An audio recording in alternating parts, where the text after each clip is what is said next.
அனைவருக்கும் வணக்கம். என் லைஃப்பில் இந்த மாதிரி ஒரு பெயின்ஃபுல்லான ஒரு சுச்சுவேஷனை நான் ஃபேஸ் பண்ணதே கிடையாது. மனசு முழுக்க வலி வலி மட்டும்தான்.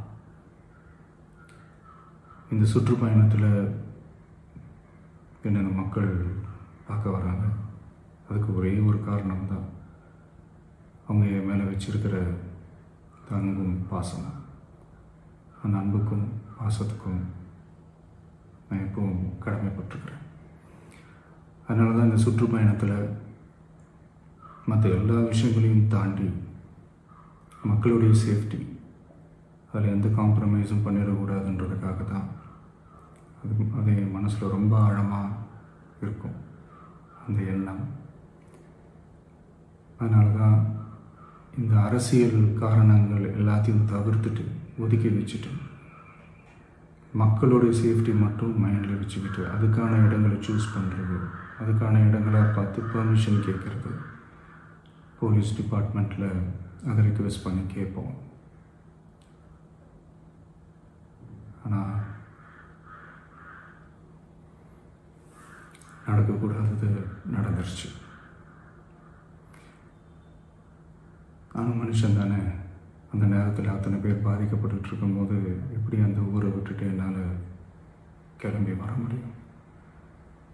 நான் திரும்ப அங்கே போகணும்னு இருந்துச்சுன்னா அதை ஒரு காரணம் காட்டி அங்கே வேறு சில பதட்டமான சுச்சுவேஷன்ஸ், வேறு சில அசம்பாவிதங்கள் அந்த மாதிரி எதுவும் நடந்துடக்கூடாதுன்றதுக்காக தான் நான் அவாய்ட் பண்ணேன். இந்த நேரத்தில் சொந்தங்களை இழந்து தவிக்கிற அத்தனை குடும்பங்களுக்கும் என்னுடைய ஆழ்ந்த இரங்கலை தெரிவிச்சுக்கிறேன். எனக்கு தெரியும், என்ன சொன்னாலும் இது ஈடேயாகாதுன்னு எனக்கு தெரியும். ஹாஸ்பிட்டலில் ட்ரீட் பண்ணிகிட்ருக்கிற எல்லாருமே சீக்கிரமாக க்யூர் ஆகி வரணுன்றது இந்த நேரத்தில் நான் வேண்டிக்கிறேன். கூடிய சீக்கிரமே உங்கள் எல்லாரையும் நான் சந்திக்கிறேன். இந்த நேரத்தில் எங்களுடைய வலிகளை, எங்களுடைய நிலைமையை புரிஞ்சுக்கிட்டு எங்களுக்காக பேசின அரசியல் கட்சிகளை சார்ந்த நண்பர்கள், தலைவர்கள் அனைவருக்கும் என்னுடைய நன்றியை தெரிவிச்சுக்கிறேன். கிட்டத்தட்ட ஒரு 5 மாவட்டத்துக்கு பிரச்சாரத்துக்கு போனோம். இந்த மாதிரி எதுவுமே நடக்கல. ஆனால் கரூரில் மட்டும் ஏன் எப்படி நடக்குது, எப்படி நடக்குது? மக்களுக்கு எல்லா உண்மையும் தெரியும். மக்கள் எல்லாத்தையும் பார்த்துக்கிட்டு இருக்கிறாங்க. கரூரை சேர்ந்த அந்த மக்கள் அந்த உண்மையெல்லாம் வெளியில் சொல்லும்போது எனக்கு கடவுளே நேரில் வந்து இறங்கி அந்த உண்மைகள்லாம் சொல்கிற மாதிரி எனக்கு தோணுச்சு. சீக்கிரமே எல்லா உண்மைகளும் வெளியில் வரும்.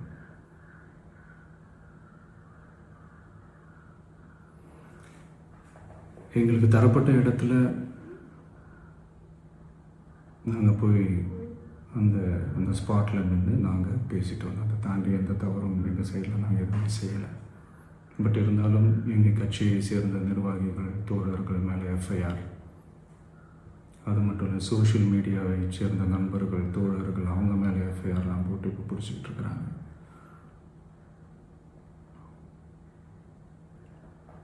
சிஎம் சார், உங்களுக்கு ஏதாவது இந்த பழி வாங்கணும் அப்படின்ற எண்ணம் ஏதாவது இருந்துச்சுன்னா என்ன வேணாலும் பண்ணுங்க. அவங்க மேலே கை வைக்காதீங்க. நான் ஒன்று வீட்டில் இருப்பேன், இல்லை நான் ஆஃபீஸில் இருப்பேன். என்ன வேணாலும் செய்யுங்க. நண்பர்களே, தோழர்களே, நம்மளோட அரசியல் பயணம் இன்னும் ஸ்ட்ராங்காக, இன்னும் தைரியத்தோட கண்டினியூ ஆகும்.